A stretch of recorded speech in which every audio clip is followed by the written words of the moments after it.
Well, I just got back from Toronto where I spent the holidays, and when I was flying over, I had this little bag with me, and it was pulled aside at customs. Then I was asked if there was anything sharp in it. I said no, I didn't think there was, and he said, "Oh, really?" And he looked through the customs officer, a security officer, whatever, and he pulled out a little knife, my favorite little black knife, which I have had for about 10 years. I bought it at a yard sale in Rhode Island for $2. I sharpened it up. It's old and it's really simple. It's just a little switchblade. But I used it for opening boxes, for opening all my P.O. box letters. I loved that thing. I loved that thing because it was just so simple, but it was so effective and it was compact. And the day before I flew to Toronto, I had been opening up my P.O. box letters. Everything was in this bag, and I had tucked that knife in a back pocket. So I had forgotten about it when I went to the airport. And in that moment, he was like, "Well, you can't carry this on the plane. We're throwing this out." So I really try to not be attached to material things. I lose things. I break things. I break things all the time. And I've just learned there's no point in being hung up on something that you lose or break or whatever. So this knife, when he said they were taking it away, I just told myself to move on. But when I got to Toronto, I was staying with my friend Laura. I told her about this because she would understand. She understands falling in love with something old and beautiful and simple. And she said that she had recently been to a thrift store where she was looking at some beautiful old knives and she would like to go back. So she took me to a thrift store that I had never been to before, and we looked through the cases and I found some things. So because of my little black knife, over the years, because I only have this one knife, and the alternative is this, like a plastic utility knife, which I have, but I don't love. I don't love like my antique knife. So over the years, when I'm looking at an antique mall or whatever in a case, I'll look at the knives. And I've always thought if I see anything similar to the little black one that I had, I would buy another one because it's so useful. And because I only had that one black knife, I always mentally was keeping track of where it was. It usually lived in this desk drawer. If it was in my bag, I would know, okay, that knife is in my bag or in the living room. So I've always thought it would be nice to just have another one. It's functional, beautiful, simple, inexpensive. So Laura took me to this thrift store in Toronto, and we looked in the cases, and I found some beautiful knives that are very similar, if not nicer, than the little black knife that I lost crossing the border.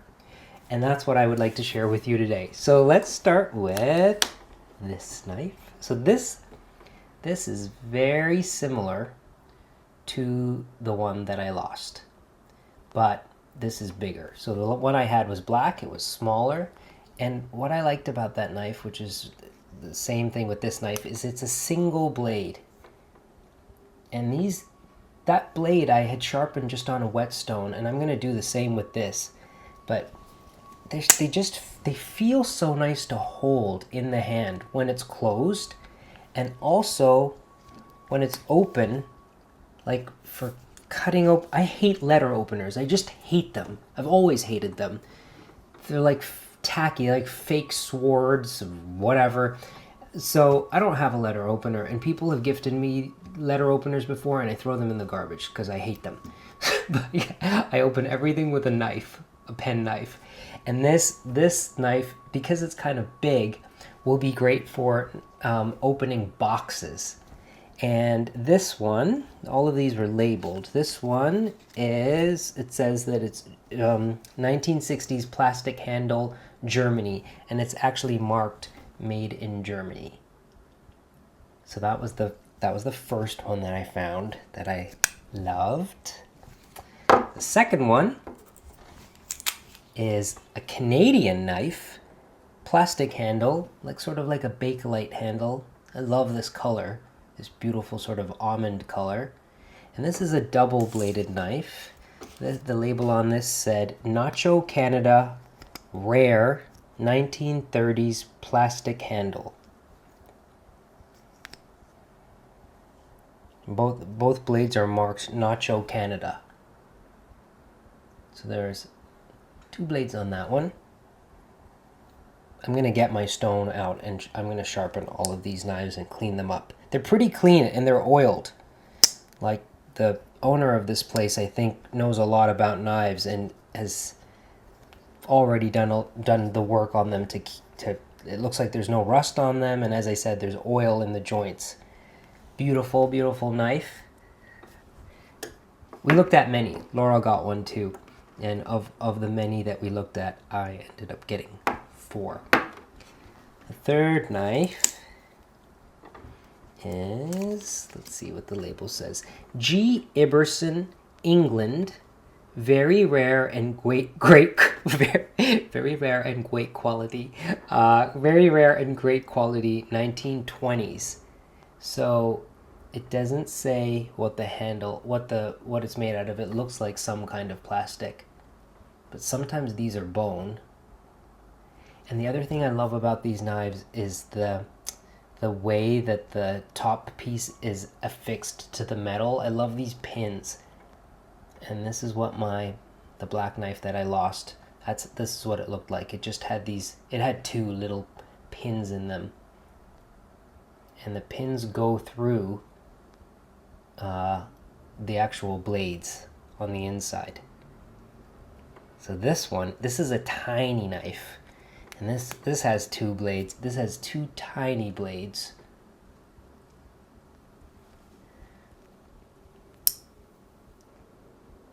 And it's marked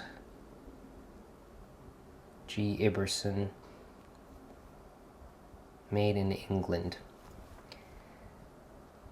Lovely little knife. And then the last knife is the knife that I'm actually going to use for opening all my letters from now on. So this knife, this was the most expensive knife. Sterling and mother of pearl, Sheffield, 1906. And the blade is actually sterling silver, so it's not sharp. I don't know if I can actually sharpen it to a super sharp blade. I don't need to, because as I said, I'm going to use this for just letter opening. And this is a beautiful thing. It's hallmarked. The hallmarks are on the blade right here. And look at that handle in the light. I love this thing.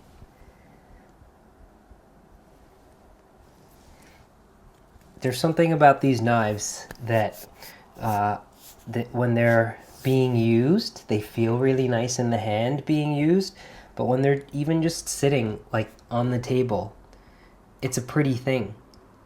Just sitting off to the side.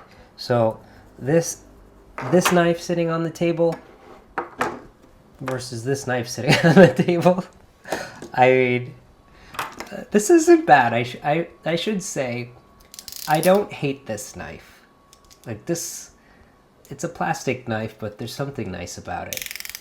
However, this does not hold a candle to something like this or something like this. Now, prices. As I said, I've been looking, I always look at knives when I'm thrifting or at an antique place where there are knives. And it's anybody's guess how a knife will be priced. So I don't think there's a standard. This German knife was $30. Again, these are in great condition. And they're not really sharp, but I'm going to sharpen them. This knife, the Nacho Canada Rare 1930s knife, was $24. This knife, the G. Iberson 1920s England, this was $70. And then this was my Christmas present to myself. This silver knife, sterling silver with the mother of pearl handle. This little jewel of a knife. This was expensive. This was $110 from 1906. So that was the treasure find in Toronto. Thanks to Laura.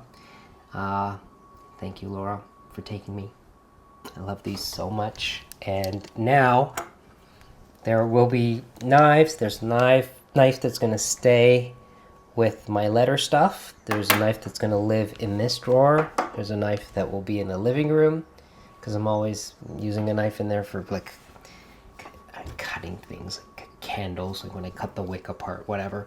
I use a knife. And then a spare one. Enough knives to compensate for the unfortunate loss, the loss that I mourn of my beautiful Rhode Island knife. But we move on. We move on.